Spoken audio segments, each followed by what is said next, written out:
Assalamualaikum warahmatullahi wabarakatuh. Waalaikumsalam warahmatullahi wabarakatuh. Perkenalkan kami dari kelompok 1 dengan anggota sebagai berikut. Yang pertama ada Dinda Permatahati absen 1, yang kedua ada Alvina Yuan Sabila absen 2, yang ketiga ada Ardiana Linta absen 3, dan yang keempat ada Friska Amelia absen 9, yang terakhir Jihan Ajeng Kusuma absen 14. Kali ini kami akan membahas PT Bekasi Asri Pemula Terbuka. Yang pertama yaitu pemilik dan lokasi usaha. Untuk pemiliknya, kekuasaan tertinggi PT Bekasi Asri Pemula ini dimiliki oleh Christian Salim sebagai Dewan Komisaris. Kemudian PT Bekasi Asri Pemula ini berlokasi di Jalan Arjuna Utara nomor 1, lantai 2, Tanjung Duren Selatan, Grogol Petamburan, Jakarta Barat.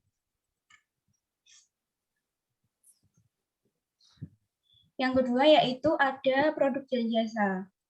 Yang pertama ada Taman Alamanda, Alamanda Regency, Bumi Serpong Residence, Smart Market Alamanda, dan Cluster Barcelona. Kemudian selanjutnya ada prospek usaha. Untuk tren usahanya sendiri yaitu perseroan melihat prospek usaha bisnis properti dipengaruhi oleh dua faktor, yaitu kondisi makroekonomi dan lingkungan internal perseroan. Jumlah masyarakat yang masuk dalam masyarakat menengah akan terus bertambah dan ini akan memberikan dampak positif bagi bisnis properti perseroan. Perseroan terbukti telah menciptakan kepercayaan konsumen atas produk properti yang ditawarkan perseroan. Perseroan berkeyakinan sektor properti di Indonesia masih akan terus berkembang dan mempunyai prospek yang menjanjikan. Kemudian, sasaran pemasaran. Aspek pemasarannya yaitu guna mendorong pertumbuhan perseroan di masa depan. Perseroan telah melakukan berbagai langkah di bidang pemasaran sebagai berikut. Yang pertama, membuka jaringan pemasaran baru maupun memperluas jaringan marketing yang sudah ada melalui teknologi informasi, media sosial, seperti website. Bekerja sama dengan pihak bank, agen properti, penghuni dalam memasarkan berbagai produk perseroan. Dan yang ketiga, menggunakan strategi promosi yang efektif dan tepat sasaran yang meliputi pemasangan iklan, sekaligus memberi informasi terkini kepada pelanggan maupun calon pelanggan, melakukan pameran di mal-mal sesuai dengan market target.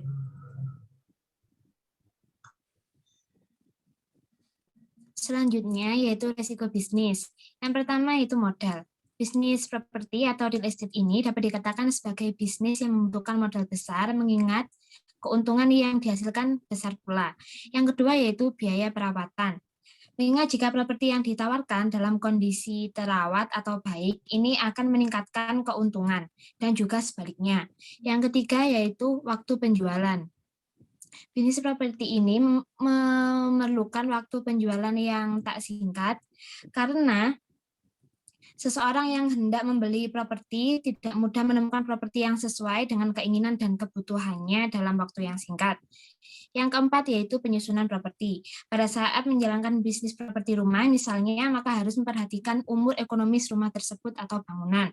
Yang terakhir yaitu bencana alam. Bencana alam memang tidak dapat dihindari, maka pebisnis properti ini harus memikirkan solusi jika terjadi bencana alam tersebut. Selanjutnya yaitu pasar dan persaingan. Untuk pasar, struktur pengusaha industri properti didominasi oleh pengusaha menengah dan kecil, mengingat resiko yang telah disebutkan sebelumnya. Pertumbuhan ekonomi dan pertumbuhan penduduk yang pesat diperkirakan akan meningkatkan permintaan perantara perumahan dan bangunan komersial selama periode perakiraan. Meningkatnya jumlah penduduk pedesaan yang termigrasi ke kota mengakibatkan meningkatnya permintaan akan akses ke perumahan dan ruang komersial yang terjangkau. Ini memberikan peluang yang signifikan bagi penyedia layanan real estate untuk meningkatkan transaksi perumahan, retail, dan layanan komersial lainnya. Lalu selanjutnya, Persaingan bisnis properti di Indonesia semakin ketat, perkembangannya pun semakin pesat. Hal ini terlihat dari sibuknya pengembang besar dan kecil membangun berbagai jenis produk properti baru yang ditawarkan kepada masyarakat. Perkembangan industri properti di Indonesia dari sisi demand mengalami booming bersamaan dengan semakin meningkatnya kemampuan daya beli masyarakat. Dari sisi supply, semakin banyak dana yang tersedia bagi industri properti yang disediakan oleh pihak perbankan, terutama setelah dikeluarkannya paket deregulasi di bidang perbankan.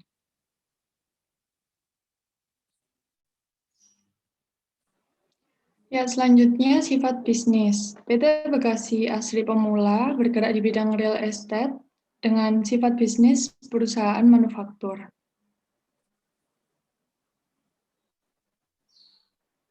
Kemudian perbandingan neraca dan laba rugi. Dari sisi neraca pada tahun 2019, aset perusahaan mengalami penurunan sebesar 23.127.001.012. Penurunan tersebut disebabkan adanya penurunan baik dari aset lancar maupun aset tidak lancar.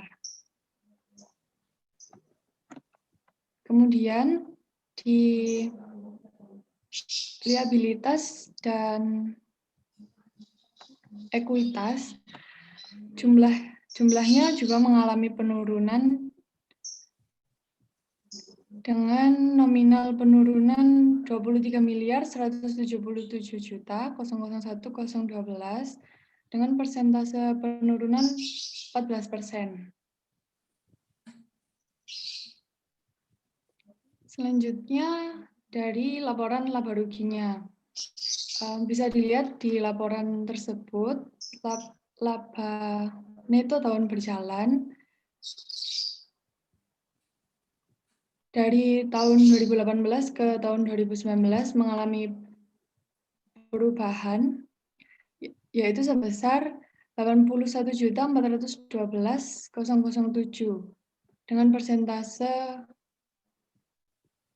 1,67%.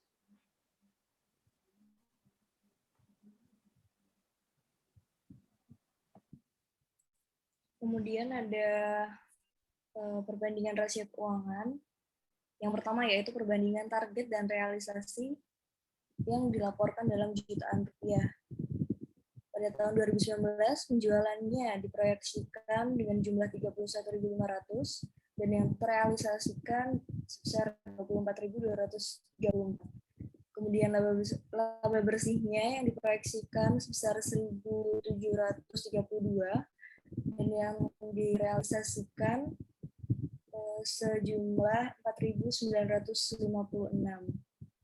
Kemudian debt atau equity yang diperoleh untuk proyeksi tahun 2019 sebesar 0,03% dan untuk realisasi 2019 sebesar 0,06%.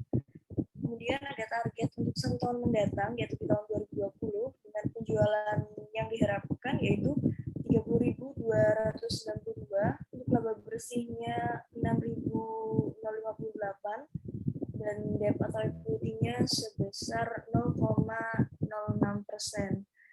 Kemudian ada solvabilitas dan rentabilitas. Jadi kemampuan membayar hutang, baik hutang jangka pendek ataupun jangka panjang, ini diukur dengan membandingkan jumlah kewajiban perseroan dengan jumlah aktiva perseroan. Jadi berdasarkan laporan keuangan konsolidasi tanggal 31 Desember di tahun 2019 yaitu sebesar 5,26% dan di tahun 2018 sebesar 20,74%.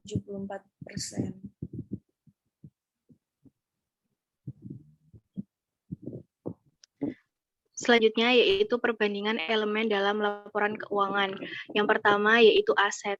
perseroan memiliki aset lancar pada tahun 2019 sebesar 106,50 miliar, di mana dibandingkan dengan tahun 2018 aset lancar perseroan sebesar 111,16 miliar. Adapun nilai dari penurunan aset lancar ini berasal dari aset real estate yang mengalami penurunan sebesar 4,66 miliar atas penurunannya yaitu piutang. Selanjutnya yaitu aset tidak lancar pada tahun 2019 sebesar 36,64 miliar, sedangkan di tahun 2018 sebesar 55,15 miliar, sehingga total aset yang dimiliki perseroan tersebut berakibat mengalami penurunan sebesar 23,18 miliar. Yang kedua yaitu kewajiban. Di sini ada dua, yaitu liabilitas jangka pendek yang mengalami penurunan di mana pada tahun 2019 sebesar 4,28 miliar karena perseroan tersebut telah melunasi pembayaran pinjaman bank dan penyelesaian uang muka konsumen menjadi penjualan. Kemudian liabilitas jangka panjang mengalami penurunan juga yang semula 2019 itu sebesar 3,24 miliar, sedangkan pada 30 Desember 2018 sebesar 1,53 miliar.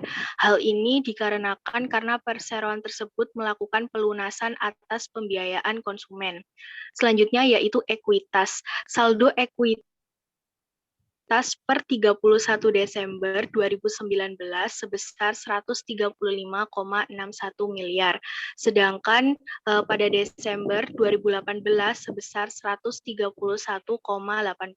miliar. Hal ini terdiri dari modal yang ditempatkan dan disetor yaitu sebesar 66,178 juta. Selanjutnya yaitu pendapatan usaha. Penjualan konsolidasi untuk tahun yang berakhir pada tanggal 31 Desember 2019 sebesar 24,23 miliar yang terdiri dari penjualan rumah di Taman Alamda sebanyak 43 unit dan 9 unit rumah. Selanjutnya yaitu beban pokok penjualan. Beban pokok penjualan ini yaitu biaya-biaya yang berhubungan dengan pembangunan rumah untuk dijual yang meliputi antara lain biaya tanah, biaya bangunan, biaya alokasi sarana dan prasarana, serta biaya perolehan terkait lainnya untuk menyelesaikan rumah sampai siap untuk dijual. Kemudian yaitu biaya atau beban operasi. Beban usaha yang terdiri dari beban pemasaran, beban administrasi, dan umum, serta biaya pajak final untuk tahun 2019 telah mengalami kenaikan dibandingkan dengan tahun sebelumnya. Adapun nilai biaya tersebut yaitu 9,48 miliar dan untuk tahun 2018 yaitu 9,42 miliar. Komponen terbesar dari beban usaha ini yaitu beban gaji dan promosi.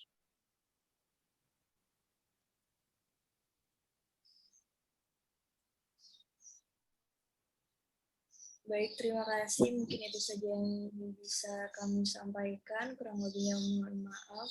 Wassalamualaikum warahmatullahi wabarakatuh. Waalaikumsalam warahmatullahi wabarakatuh.